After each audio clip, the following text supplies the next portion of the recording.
اچھا، یہ بھی محرم کے حوالے سے سوال پوچھا جاتا ہے جی، کیا قربانی کا گوشت محرم سے پہلے ختم کرنا ضروری ہے؟ عاقب شاہ دبئی سے پوچھتے ہیں جی، کچھ لوگ کہتے ہیں قربانی کا گوشت محرم سے پہلے ختم ہو جانا چاہیے، کیا یہ بات صحیح ہے؟ نہیں، ایسا کچھ نہیں ہے۔ قربانی کا گوشت آپ پورے سال چلا سکتے ہیں اگر محفوظ رکھ رہے ہیں، لیکن وہی ہے کہ کھا لیں جلدی تو اچھی بات ہے، تازہ تازہ گوشت کھا لیں۔ محرم میں بھی بہت 2 مہینے ہو جاتے ہیں، تاخیر ہو جاتی ہے، تو اس لیے بہتر یہی ہے کہ پہلے کھا کے ختم کریں، لیکن اگر کوئی محفوظ بھی رکھتا ہے تو کوئی گناہ اس میں نہیں ہے۔ قربانی کا گوشت کتنے دن تک استعمال کر سکتے ہیں؟ قربانی کا گوشت کتنے دن تک استعمال کر سکتے ہیں؟ عثمان گوجراں والا، جتنے دن آپ کا فریج برداشت کر لے تو جائز ہے، پورا سال بھی اسٹور کر سکتے ہیں آپ، لیکن افضل یہی ہے کہ ویسے بھی اللہ کو پسند نہیں ہے، اگر آپ مالدار ہیں تو ذخیرہ اندوزی اور چیزوں کو جمع کرنا ایک نامناسب سا کام ہے۔ ویسے بھی گوشت کی جو تازگی ہے وہ ختم ہو جاتی ہے، تو قرآن کہتا ہے کھاؤ بھی کھلاؤ بھی۔ قربانی کے گوشت کے بارے میں قرآن کہہ رہا ہے تو کھائیں، جتنا تازہ کھا سکتے ہیں کھا لیں، باقی کھلا دیں، لوگوں میں بانٹ دیں، غریبوں کو دے دیں۔ تو اگر آپ غریب ہیں اور آپ کو کے بچوں کو گوشت نہیں ملتا پورے سال کھانے کو، تو پھر اسٹور کریں، پھر کوئی حرج نہیں ہے اس میں، پورے سال چلا دیں، آپ بچے کھاتے رہیں اس میں سے۔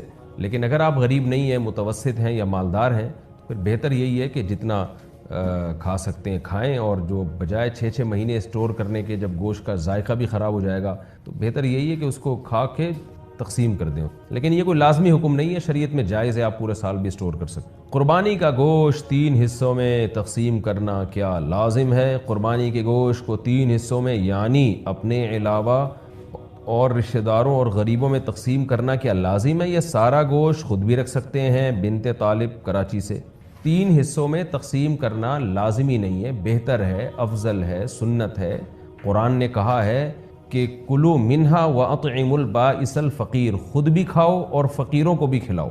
تو اس لیے قرآن کا حکم ہے، بہرحال تو ایک بہت تاکیدی چیز ہے کہ قربانی کا گوشت خود بھی کھانا چاہیے اور کھلانا بھی چاہیے۔ تو البتہ یہ ضرور ہے، یہ جو فقہا بیان کرتے ہیں 3 حصے، تو یہ 3 حصے ان کے لیے بیان کرتے ہیں کہ ایک حصہ غریبوں کو، ایک حصہ رشتہ داروں کو۔ تو رشتہ داروں سے مراد جو غریب رشتہ دار ہیں ان کے لیے۔ تو اگر آپ کے سارے رشتہ دار مالدار ہیں، یہ سب قربانی کر رہے ہیں، تو پھر ضرورت نہیں ہے ان کے لیے، بلکہ ایک حصہ 1/3 حصہ آپ صدقہ کر دیں۔ اور اگر آپ خود غریب ہیں تو پھر فقہا نے بیان کیا ہے، پھر سارا خود رکھ لینا ہی افضل ہے، کیونکہ اپنے بچوں کا حق دوسروں سے بہرحال زیادہ ہے۔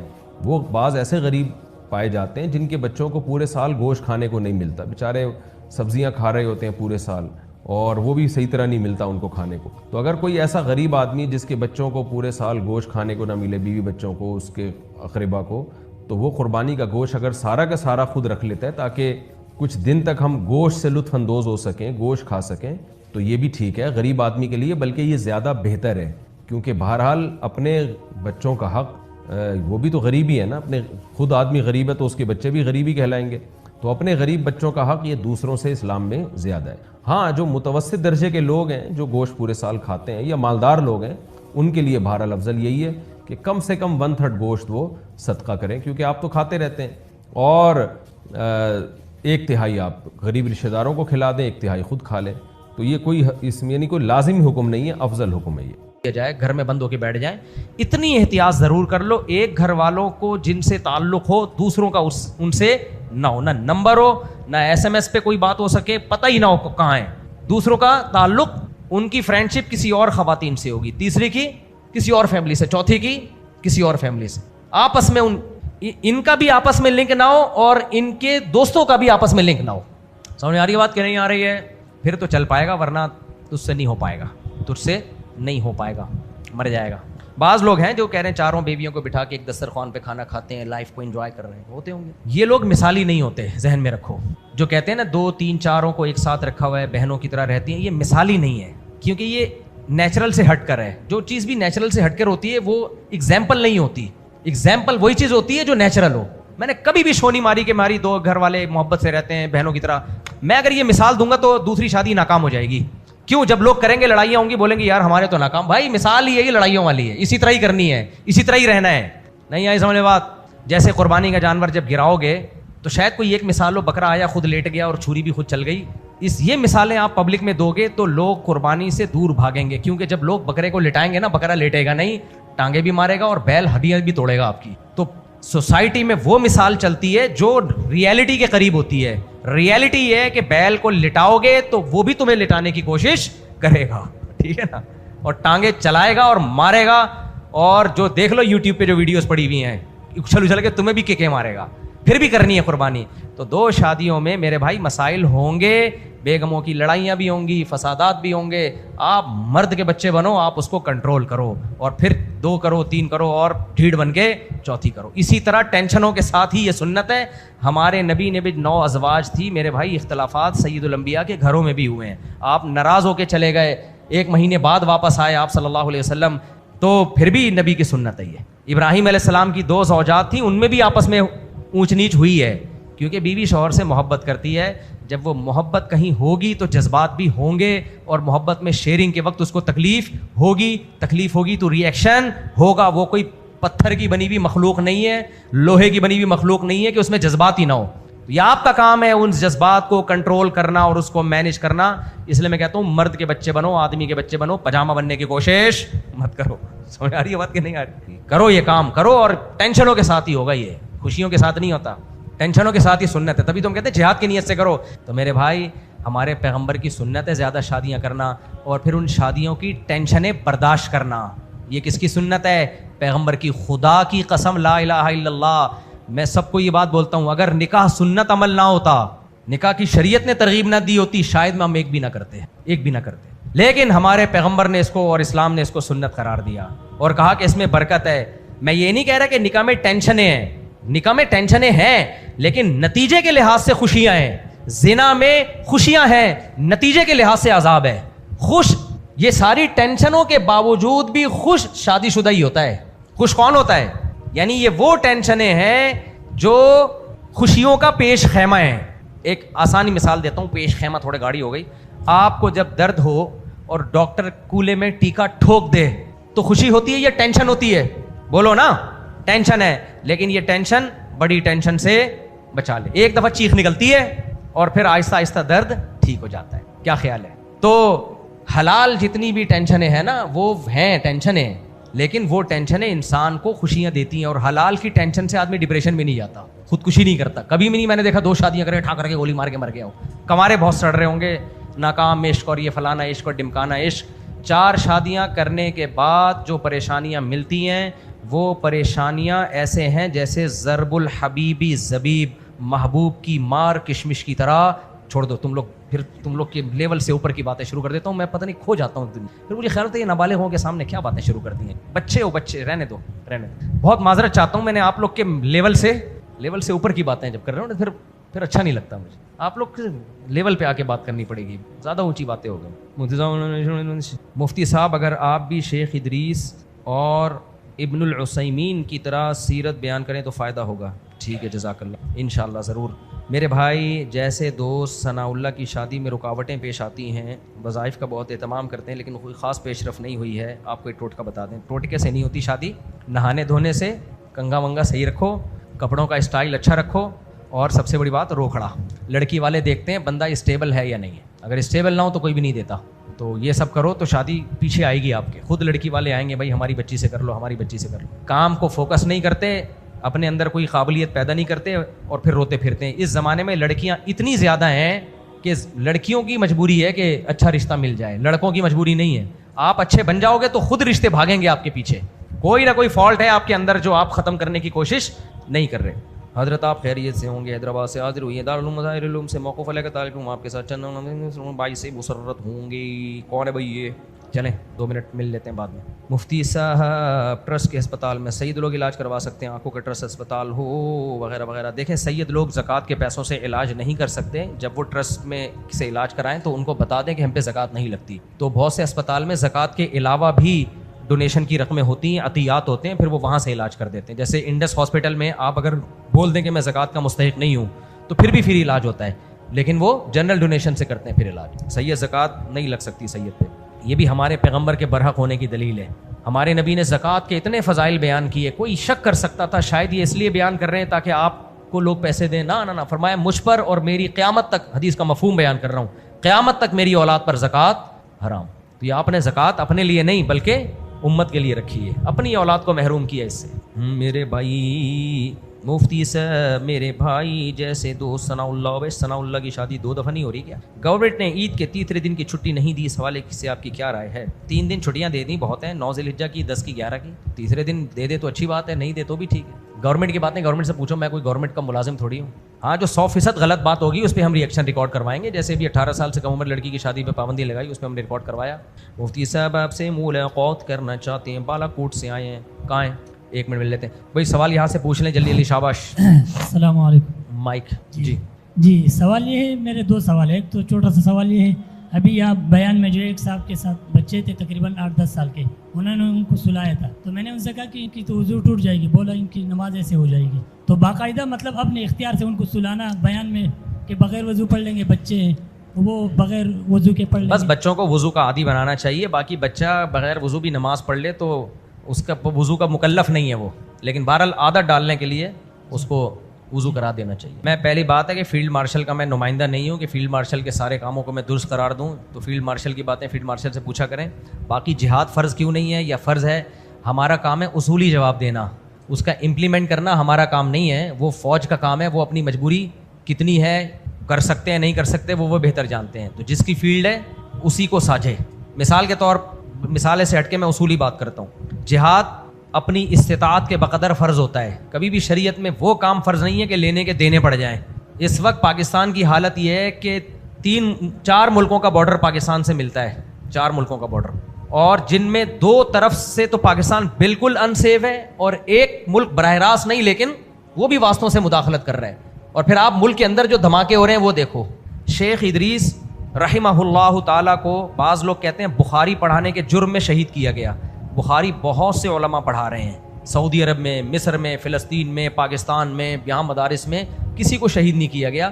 شیخ ادریس کو شہید کیا گیا ہے، انہوں نے پاکستان آرمی کی اور پاکستان کی تعریف کر دی تھی سوشل میڈیا پہ، ان کو برا بلا کہا گیا اور بالآخر ان کو شہید کر دیا گیا۔ تو جس ملک کی یہ کنڈیشن ہو کہ کوئی عالم کنٹری کے یا فوج کے فیور میں بات کر دے، اور فوج کے فیور میں بات کرنے سے ان کا مقصد فوجیوں کی تعریفیں نہیں ہے، ملک بچانا تھا، کیونکہ اٹیک فوج پہ ہو رہا ہے، آپ کے مقابلے میں فوج کھڑی ہوئی ہے اسلام دشمنوں کے سامنے، تو ان کا مقصد تھا فوج کو موٹیویٹ کیا جائے، کیونکہ وہ حالات جانتے تھے شیخ ادریس صاحب کہ اگر یہ فوج راستے سے ہٹ گئی، عوام میں اس کا مورال ڈاؤن ہو گیا تو ہم تو گئے کام سے، پروگرام گیا ہمارا۔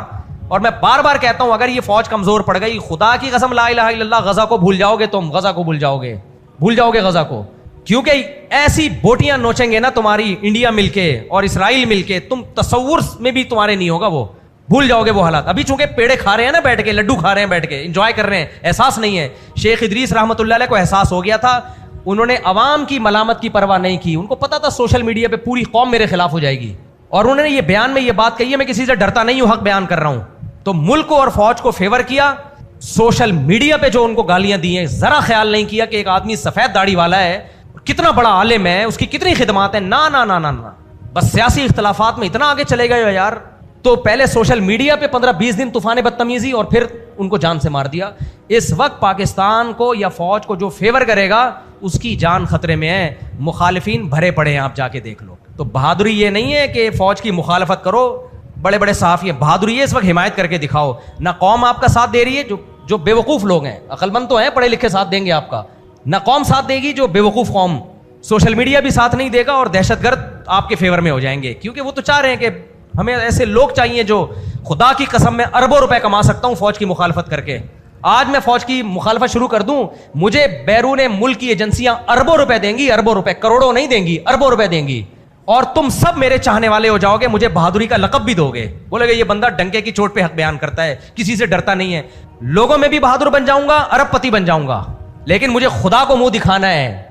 آپ کو پتا ہے میرے چینل کی ویورشپ بہت کم ہو گئی ہے جب سے فوج کی حمایت کی ہے میں نے، جب سے فوج کی حمایت کی، لیکن پھر بھی میں حمایت کرتا چلا جا رہا ہوں، بھاڑ میں جائے چینل ایسی کی تیسی۔ لوگ مجھے کہہ رہے تھے یہ ڈالر مفتی ہے، میں جب انڈیا نے جنگ شروع کی ہے نا، مودی نے، آپ کو پتا ہے بارڈر پہ گیا تھا، واگا بارڈر پہ فوجیوں کو ہم سپورٹ کرنے گئے تھے، ہمیں کسی خدا کی قسم فوجی نے نہیں کہا تھا کہ، یا آرمی چیف نے یا کسی آفسر نے کہا کہ جاؤ واگا بارڈر پہ فوجیوں کو تسلی دو، اتنے پیسے دیں گے۔ لا الہ الا اللہ مسجد میں بیٹھا ہوں، ہمارے دل میں خود خیال آیا، حضرت مفتی عبدالرحیم صاحب کے دل میں خود خیال آیا، یار پوری قوم نے ساتھ چھوڑ دیا ہے، جا کے ان کو تسلی دو، انڈیا نے اٹیک کی دھمکیاں دے رہا ہے، فوجیوں کا مورال بلند کرو۔ ہم گئے وہاں پہ، ہمیں اس کی قربانی کیا دینی پڑی، ہمارا چینل انڈیا میں بین۔ سب سے زیادہ ویورز ہمارے انڈیا کے تھے. اب لوگ کہہ رہے ہوتے ہیں مفتی صاحب آپ کے چینل پہ وہ ویوز نہیں آ رہے. بھائی زیادہ تر ویوز ہمیں کہاں سے ملتے تھے؟ انڈیا سے. وہ چینل ہی اڑ گیا. پھر آدمی کو افسوس نہیں ہوگا. اس کے بعد لوگ نیچے کہہ رہے ہیں ڈالر مفتی. ڈالر صحافی وہ ہیں جو اس وقت پاکستان کے خلاف بول رہے ہیں, ان کو باہر سے پیسہ مل رہا ہے, دبا کے پیسہ مل رہا ہے ان کو. تو شیخ ادریس رحمۃ اللہ علیہ کو شہید کیا گیا ہے بخاری پڑھانے کی وجہ سے نہیں. ہمیں حق بولنا چاہیے. ہم کیوں نہیں بول رہے لوگوں کے سامنے حق؟ ان کو شہید کیا ہے فوج اور پاکستان کی حمایت کی وجہ سے. اور کے پی کے میں جو عالم اس وقت فوج کی حمایت کرے گا اس کی زندگی خطرے میں ہے. تبھی ہم جو علماء کے پی کے میں ہیں ان کو کال کر کے کہہ رہے ہیں آپ فوج کی حمایت نہ کرو. اس لیے نہیں کہ ہمیں پاکستان سے محبت نہیں, اس لیے کہ ان کی زندگی خطرے میں ہے. ہم کہتے ہیں جب آپ فوج کی حمایت کرو گے آپ کو اڑا دیں گے, تو حکومت کو لازم ہے کہ آپ کو سیکیورٹی دے. حکومت تو سیکیورٹی دے نہیں رہی ہے, تو کیوں اپنی زندگی کو خطرے میں ڈال رہے ہو؟ تو اس لیے جو بھی پاکستان کی یا فوج کی حمایت کرے گا, گیا وہ پروگرام بڑھ گیا اس کا, تو یا تو بہت سخت سیکیورٹی لے کے گھومے, جیسے مفتی عبدالرحیم صاحب گھوم رہے ہیں. مفتی عبدالرحیم کو پوری دنیا سے خطرہ ہے. جن کو تم لوگ درباری اور سرکاری اور پٹھو اور فلانا کہتے ہو, مفتی عبدالرحیم نہ عوام سے ڈرتا ہے کہ لوگ کیا کہیں گے, اور نہ وہ پیسوں کا لالچی ہے. مفتی عبدالرحیم کے پاس خدا کی قسم ایک بالی زمین نہیں ہے, کسی کے پاس کوئی جائیداد نہیں ہے. بچوں کی حالت میں جانتا ہوں, میرے شاگرد ہیں, اپنے پاس کوئی جائیداد نہیں ہے. باقی بڑی بڑی گاڑیوں میں گھومتے ہیں, وہ مجبوری ہے ان کی بڑی گاڑیوں, مریدوں نے ان کی خدمت کی ہے, اس لیے کہ سیکیورٹی تو دینی ہے نا, یا ترنے والا بنا دیں. اور سیکیورٹی کی اتنی شدید ضرورت کیوں پیش آ رہی ہے؟ کیونکہ سب کو پتہ ہے یہ پاکستان سے محبت کرتے ہیں, پاکستانی فوج کو پروموٹ کرتے ہیں. لا یخافون فی اللہ لومۃ لائم, کسی ملامت کرنے والے کی ملامت کی پرواہ نہیں کرتے. کیونکہ مفتی عبدالرحیم صاحب نے جو تاریخ اور ہسٹری کا مطالعہ کیا ہے, میں اور آپ وہاں تک پہنچ نہیں سکتے. وہ کہتے ہیں وہی غلطیاں ہم دہرا رہے ہیں جو ماضی میں دہرائی گئی ہیں. یہی بغاوت پہلے ہوئی تھی بنو امیہ کے خلاف, اس کا خمیازہ بھگتا ہم نے, مسلمانوں کی فتوحات رک گئیں. پھر یہی بغاوت ہوئی بنو عباس میں, شیعہ سنی لڑائیاں ہوئیں اور جو کچھ ہوا, پھر تاتاریوں نے حملہ کیا, گئی خلافت, دوبارہ بغداد کی خلافت نہیں آئی. پھر یہی کچھ ہم نے ہندوستان میں اور خلافت عثمانیہ میں ہوا. خلیفہ ترک خلیفہ بار بار مسلمانوں کو کہتا تھا کہ یہ فرانسیسی ہیں جو تمہیں خلیفہ کے خلاف ورغلا رہے ہیں, یہ تمہاری خلافت توڑنا چاہتے ہیں, ان کی باتوں میں مت آؤ. مگر ینگسٹر فرینچ کے پروپیگنڈے میں آ گئے, خلافت عثمانیہ گئی اور دوبارہ اس کا نام و نشان ختم. مغلوں کے ساتھ یہی ہوا. تو اب وہ کہتے ہیں یہ چھوٹے چھوٹے ٹکڑے بچ گئے ہیں مسلمانوں کے, ان کو تو بچا لو. اب بھی خلافت کی تحریکیں چل رہی ہیں, خلیفہ نہیں آئے گا, جو رہی صحیح طاقت ہے اس کا بیڑا غرق ہو جائے گا. اس لیے جو خلافت کے نام پہ کہہ رہے ہیں نا اسلامی ملکوں میں خلافت قائم کرنی ہے, انہوں نے بولا کمبختو جاؤ انڈیا میں خلافت قائم کرو, جا کے جو خالصتاً کافر ملک ہیں, جاؤ امریکہ میں کینیڈا میں جاؤ نا, وہاں بالکل کچھ نہیں بولتے, وہاں کچھ نہیں بولتے. اور وہاں جا کے خلافت کی بات کرو, ان کی ایجنسیاں چمڑیاں ادھیڑ دیتی ہیں تمہاری, صحیح کرتی ہیں ان کے ساتھ. بالکل ان کو یہ ملک ملا ہوا ہے کیونکہ ملک اسٹیبل نہیں ہے, چاروں طرف سے اٹیک ہو رہے ہیں, بلوچستان الگ, کے پی کے میں الگ. ایسے موقع پہ بھائی فوج, اچھا کہتے کیا فوج خود ہی کروا رہی ہے. ایک مولانا صاحب بیان کر رہے ہیں فوجیوں پہ اٹیک ہوتا ہے تو قاتل پکڑے جاتے ہیں. بھائی لیفٹیننٹ کرنل کو اڑایا ہے رمضان میں, کوئی قاتل نہیں پکڑا گیا. سب سے زیادہ دہشت گردی کی وارداتوں میں فوجیوں کے ٹرک بموں سے اڑے ہیں, قاتل پکڑے گئے. تو آپ کیوں عوام میں کنفیوژن پیدا کر رہے ہو؟ چاہے فوجیوں کو قتل کریں, چاہے علماء کو قتل کریں, عوام کو قتل کریں, ہماری نظر میں سب کیا ہیں؟ برابر ہیں. جو دہشت گرد مولانا ادریس رحمۃ اللہ علیہ کے جنہوں نے شہید کیا, وہی فوجیوں پہ بھی اٹیک کرتے ہیں, وہی ایف سی کے اہلکاروں پہ بھی اٹیک کرتے ہیں, وہی علماء کو بھی شہید کرتے ہیں. ہماری نظر میں ان میں کوئی فرق نہیں ہے. ابھی ہمارے ایک ریلیٹو بنو میں شہید ہوا ہے, بیچارہ پولیس میں تھا, اڑا دیا. اس کا کیا قصور یار؟ بے گناہ عوام کو تم مار رہے ہو, قتل کر رہے ہو. تو اس لیے میرے بھائی فوج سے آپ 100 دفعہ اختلافات کرو, لیکن ایز اے ادارہ عاصم منیر کی ذات ہماری نظر میں اس کی ویلیو نہیں ہے. آرمی چیف آتے ہیں جاتے ہیں, اچھا بھی آئے گا کبھی برا بھی آئے گا. اگر مفتی عبدالرحیم کہتے ہیں عاصم منیر اچھا آدمی ہے, آپ اختلاف کر لو, کہہ رہے نہیں اچھا آدمی نہیں ہے, اس سے ان کی صحت پہ کوئی فرق نہیں پڑے گا. کوئی باجوہ کو اچھا کہے گا, کوئی برا کہے گا, کوئی مشرف کو اچھا کہے گا, کوئی برا کہے گا. لیکن بات ہے ایز اے ادارہ, ایک ہے آرمی کے سربراہ ہونے کی حیثیت سے جب آپ بغاوت پیدا کرو گے, سربراہ ہونے کی حیثیت سے برائی کے مقصد یہ ہوگا کہ لوگ اطاعت سے ہاتھ کھینچ لیں. یہ بھائی اپنے پاؤں پہ کلہاڑی مار رہے ہو. سب سے پہلے اسلام اور ملک میں سب سے پہلے پاکستان, اس پہ کوئی کمپرومائز. اور اسلامی ہمیں کہتا ہے ملک بچاؤ, اجتماعیت بچاؤ, یہ اسلام ہی کا حکم ہے. تو اس لیے ہمیں بچانا پڑے گا, اس لیے ہوش کے ناخن لینے پڑیں گے. مخالفت میں حد سے آگے جانے کی کوشش مت کرو. السلام علیکم مفتی صاحب. بھائی جہاد جو کرنے والے ہیں ان سے پوچھو نا, وہ کہیں گے ہم اپنے آپ کو بچائیں یا آگے بڑھ کے حملہ کریں.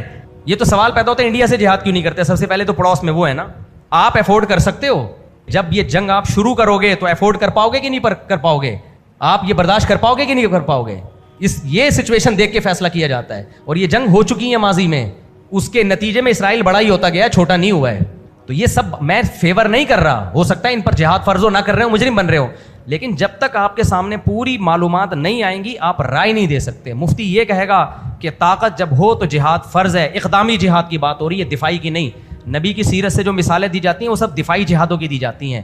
اقدامی میں ہمیشہ طاقت دیکھ کے لڑائی کی گئی ہے. تو اقدامی جہاد جب تک آپ میں طاقت نہ ہو, قرآن میں صاف طور پہ اللہ نے کہا ہے, شرط لگائی ہے کہ طاقت ہوگی تو لڑو گے ورنہ نہیں. یہ تو قرآن کی آیتیں میں کئی بار پڑھ کے سنا چکا ہوں. تو اب آپ اپنے کنٹری کو اس حیثیت سے دیکھو کہ آپ کے اپنے کنٹری میں بلوچستان ٹوٹنے کی باتیں ہو رہی ہیں, اور ادھر KPK میں جو دھماکے خوارج لوگ کر رہے ہیں, آپ کے فوجی بھی جا رہے ہیں اس میں. زیادہ قربانیاں تو یہ بیچارے رنگ روٹ فوجی دے رہے ہیں, FC کے اہلکار بھی شہید ہو رہے ہیں, آپ کے علماء بھی شہید ہو رہے ہیں. آپ کے اس کنڈیشن میں آپ مشورہ دے رہے ہو کہ اٹھ کے دھماکہ کر دو وہاں پہ. تو وہی بات ہو گئی, میں جو واقعہ سناتا ہوں نا, ایک حکیم نے چورن دیا کہ بھینس کو کھلاؤ. ایک آدمی کی بھینس کو قبض ہو گیا, حکیم نے کہا یہ جمال گوٹا چورا کر کے بھینس کو کھلاؤ. اس نے کہا کھلاؤں کیسے, وہ تو منہ سے نکال دیتی ہے. اس نے کہا پائپ ڈالو بھینس کے منہ میں, اور ادھر منہ میں پائپ رکھ کے دوا ڈالو اور پھونک مارو زور سے, دوا چلی جائے گی اس کے پیٹ میں. کچھ دن بعد حکیم صاحب آئے, پتہ چلا وہ بندے کا تو انتقال ہو گیا. تو لوگوں سے پوچھا بھائی پائپ منہ میں رکھا تھا, انہوں نے کہا ہاں رکھا تھا. پھونک ماری تھی, کہنے بھینس نے پہلے مار دی تھی, بھینس نے پھونک پہلے مار دی تھی. السلام علیکم. تو پاکستان یہ جنگ افورڈ کر پائے گا کہ نہیں کر پائے گا, کیونکہ یہ ایک ملک کی بات نہیں ہوتی, پھر ایک پوری ایک عالمی جنگ شروع ہوتی ہے اس سے. پاکستان ابھی بھی اس جنگ میں ان ملکوں کا ساتھ دے رہا ہے جو اسرائیل, ایران جو اتنی بدماشی دکھا رہا ہے نا, پیچھے کون ہے؟ پاکستان کی سپورٹ ہے, پاکستان کی سپورٹ ہے پیچھے. لیکن سارا کچھ یہیں سے گیم ہوا ہے کہ بھائی ان کو بھی پاورفل بناؤ. سعودی عرب پیچھے پاکستان ہے, تو اب پاکستان کہے گا کہ میں اپنے آپ کو بھی بچاؤں, ایران کو بھی پیچھے سے تھپکیاں میں دوں, اور پھر انڈیا سے پہلے ایک جنگ ابھی ہو چکی ہے, اور آپ کے جو قریب ترین دو ملک ملتے ہیں وہ سارا مسئلہ انڈیا وہاں کے ذریعے بھی پھیلا رہا ہے سب کچھ. پیٹرول کہاں سے کہاں پہنچ گیا, اور پاکستان اڑ کے ڈھن. جب یہ کرے گا نا تو سب سے پہلے آپ بولو گے بھائی خدا کے لیے ہمیں روٹی دو, ٹھیک ہے نا. تو وہ والے کام نہیں کرنے چاہیے جو جاپان نے کیے تھے. سوال پوچھو میرے بھائی. السلام علیکم مفتی صاحب, میرا نام نور. ایک بس آخری بات, آپ یہ کہہ سکتے ہو پاکستان اپنی ذمہ داری پوری کیوں نہیں کر رہا؟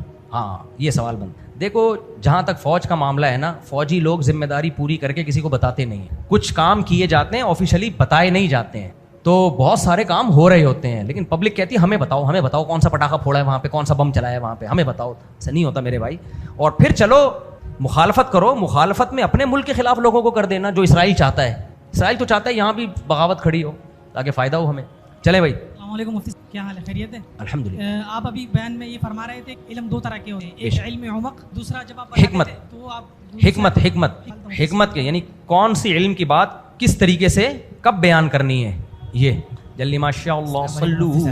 جی سیلفی لینی ہے. ابے بعد میں بچے, بعد میں. دیکھو ایک سیلفی لوگے نا اتنے سارے لوگ, تو میں کس کے ساتھ سیلفی لوں گا پھر کبھی انشاءاللہ. ابھی سب آ جائیں گے, میں نے آپ کو پرمیشن دے دی نا تو پوری لائن لگ جائے گی. السلام علیکم. وعلیکم السلام. یہ جو اجتماعی قربانی جو ہوتی ہے, اس کا جو آپ نے بتایا تھا مسئلہ کہ کلیجی کے گوشت میں کلیجی اور کلیجی میں گوشت, تو اگر اجتماعی قربانی کا جو نظام چلا رہے ہیں وہ اگر یہ نہ کریں اس کا اہتمام, اجتماعی قربانی کا جو گناہ ہوگا کس کے اوپر جائے گا؟ اگر نہیں کرنا پڑے گا. اچھا, اجتماعی قربانی میں جب 7 حصے دار ہوتے ہیں اور سب اپنا حصہ لے کے جاتے ہیں, اس میں لازمی کرنا پڑے گا. ایسے جو بڑے لوگ کر رہے ہو انفرادی طور پہ نہیں, جیسے کہ بڑے بڑے جو آرگنائزیشن ہے نا بھائی, اگر وہ نہیں کرتے گناہ کس کے اوپر جائے گا؟ یہ گناہ اس کے اوپر جائے گا, لیکن آپ کے لیے گوشت جائز نہیں ہوگا, وہ لے نہیں سکتے. تو کتنا ٹائم لگتا ہے, ایک آدھ کلیجی ملا دو, اس میں کیا جا رہا ہے یار.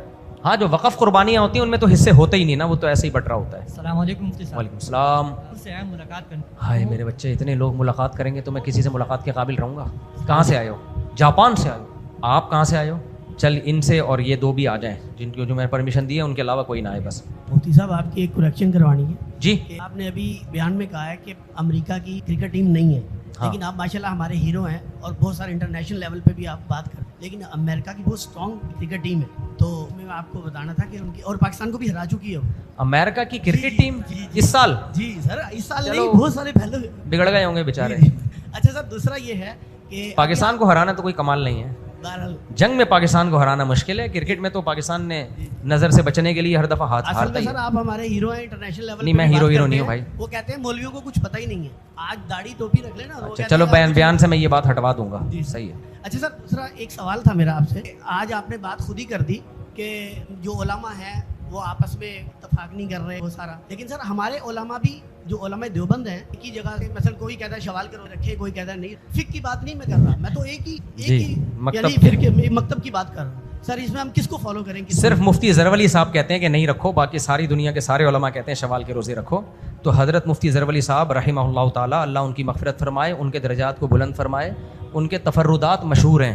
اس لیے میں کہتا ہوں ادارے کے فتوے کو فالو کرنا چاہیے, کسی فرد واحد کے فتوے کو نہیں. وہ تو اسٹرابری کو بھی حرام کہتے تھے, وہ کہتے تھے وطر کے بعد نوافل ہی حرام ہے, وہ کہتے تھے تراویح کے بعد تہجد ہی جائز نہیں ہے. میں نے خود ان کی مسجد میں سہروزہ لگایا ہے, مکروہ وقت میں اشراق وہ پڑھاتے ہیں طلبہ کو, میں نے خود دیکھا ہے یہ. تو قابل احترام, اللہ ان کے درجات بلند کرے, جو اللہ نے ان سے دین کی خدمت لی وہ قبول کرے, لیکن ان کے تفردات ہیں, پوری قوم سے ہٹ کے کچھ مسائل ہیں, اور تراویح کی اجرت کو بھی انہوں نے جائز لکھا ہے. لیکن جتنے, اس لیے ایسے موقع پہ فتویٰ ادارے کا لیا جائے گا. جامع الرشید سے لیں, دارالعلوم کورنگی سے لیں, بنوریا سے لیں, بنوری ٹاؤن سے لیں, جامعہ اشرفیہ سے لیں, اداروں کے فتوے چلتے ہیں. ایسے اشخاص کی بات کی ویلیو نہیں ہوتی. تو وہ کنفیوژن جو انہوں نے پیدا کی ہے وہ ان کی ذاتی رائے ہے, ورنہ فتویٰ فقہ حنفی میں اسی پر ہے کہ شوال کے 6 روزے سنت ہیں. اب باقی وہ جو کہتے ہیں امام حنیفہ نے لکھا ہے, دیکھو امام حنیفہ نے تو یہ بھی لکھا ہے کہ عقیقہ بھی منسوخ ہے. امام حنیفہ نے تو یہ بھی ہے کہ نماز استسقاء نہیں ہے جو بارش کی نماز ہے. تو صرف یہ دے دینا, کہہ دینا کہ امام حنیفہ نے لکھا ہے. بات یہ کہ فقہ حنفی میں فتویٰ کس قول پر ہے. فقہ حنفی صرف امام ابو حنیفہ کے اقوال کا نام نہیں ہے, فتویٰ کس قول پر ہے. تو وہ مفتی کو پتہ ہوتا ہے کہ بھئی یہ قول متروک ہے, یہ اس قول پر عمل نہیں کیا جائے گا. امام ابو حنیفہ تو یہ بھی کہتے ہیں اور ماں بچے کو 2.5 سال تک دودھ پلا سکتی ہے, لیکن فقہ حنفی میں فتویٰ کیا ہے, 2 سال کے بعد نہیں پلا سکتی. تو فقہ حنفی کو اگر کوئی فالو کر رہا ہے تو پوری دنیا میں وہ ایک ہی رائے ہوگی. تو اس لیے اس میں حضرت مفتی ظہرولی صاحب 100 دفعہ احترام, لیکن ان کی یہ رائے معتبر نہیں ہے, ان کے تفرد ہیں. تو اس سے کنفیوژن کیوں پیدا ہو رہی ہے؟ آپ کسی بھی دارالفتہ سے, دارالعلوم دیوبند سے فتویٰ لو, سب کے نزدیک تراویح کی اجرت ناجائز ہے. تو اس لیے ایسے انڈیویجولی کوئی رائے سامنے آ جائے اس کی کوئی حیثیت نہیں. لوگ میرے بارے میں کہتے ہیں آپ کی تو بھی تو کچھ انفرادی آ رہا ہے, کون سی رائے میری انفرادی ہے بتا دو بھائی. میری کوئی رائے ایسی نہیں جو میں نے پوری امت سے ہٹ کے کوئی رائے رکھی ہو. عاملوں کو میں پہلے بھی گالیاں دیتا تھا, آج بھی دوں گا, کل بھی انشاءاللہ دوں گا. یہ انفرادی رائے نہیں, دینی رائے کی بات کر رہا ہوں. عامل وامل کوئی دین وین کا حصہ نہیں ہے ہمارے, نہ کوئی مفتی کا عامل, علوم ہی نہیں ہے, ٹوپی ڈرامے ہیں. خدا کی قسم اتنا مزہ آیا, دل چاہ رہا ہے عصر تک گالیاں شروع کر دوں میں, بس روک رہا ہوں اپنے آپ. مجھے جو عاملوں کو گالیاں دینے میں مزہ آتا ہے وہ 4 شادیوں میں بھی نہیں آتا, کیونکہ بغیرتوں کے پاس کچھ ہے ہی نہیں, سالوں کے پاس کر ہی نہیں سکتے کچھ, دھمکیاں پھڑکیاں مارتے ہیں. حمزات, موکل, چڑیل, بھوت, حصار رکھ کے لگا بغیر تو کچھ اور کام کرو سالے کہیں. ایک ابھی کسی نے مجھے لنک بھیجا, وہ کہہ رہا ہے یوں ہوتا ہے فلانا ہوتا ہے, کسی نے لکھا ہے اسماعیلی بنائی بھی, کہہ رہے ہیں مفتی طارق مسعود تجھے بلا رہے ہیں. الحمدللہ اب لوگوں کو تھوڑی اویئرنیس ہوتی جا رہی ہے. ڈاکٹر صاحب یہ مفتی صاحب یہ ڈاکٹر صاحب کے پاس گیا, ان کا کلینک ہے گھر کے اندر ہی گلبرگ میں, والدہ کو لے کے گیا تھا. تو 15-20 منٹ انتظار کرنے کے بعد ڈاکٹر صاحب آئے. آتے ہی انہوں نے مجھ سے پوچھا آپ کی عمر کتنی؟ جی میں نے کہا 38-39 سال. کہہ رہے میری 76 سال عمر ہے اور میں نماز پڑھتا ہوں, آج تک میرے نشان نہیں آیا. نشان نہیں آیا, پیشانی پر نشان نہیں آیا. تو تم کیسے نماز پڑھتے ہو, اپنی پیشانی کو خراب کر رہے ہو, چہرہ خراب کر رہے ہو, کیوں ایسے سجدے کرتے ہو؟ یعنی مجھے کافی ڈانٹا انہوں نے.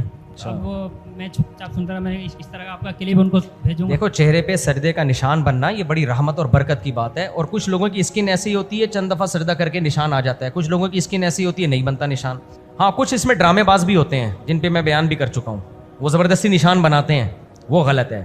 لیکن اگر سجدہ کرنے سے کسی کے چہرے پہ ماتھے پہ نشان آ گیا تو یہ تو فضیلت کی چیز ہے. حدیث میں آتا ہے کہ جو اعضاء نماز میں زمین سے لگتے ہیں نا, حدیث کا مفہوم ہے قیامت کے دن ان سے نور نکلے گا, ان سے نور نکلے گا, کیونکہ یہ اللہ کے سجدے کی وجہ سے ایسا ہوا ہے. تو خود سے نشان نہ بنایا جائے, ڈرامے نہ کیے جائیں, لیکن اگر اللہ کی طرف سے نشان آ گیا ہے تو یہ مومن کے چہرے کا نور ہے, اس کو ختم کرنے کی کوشش نہ کریں.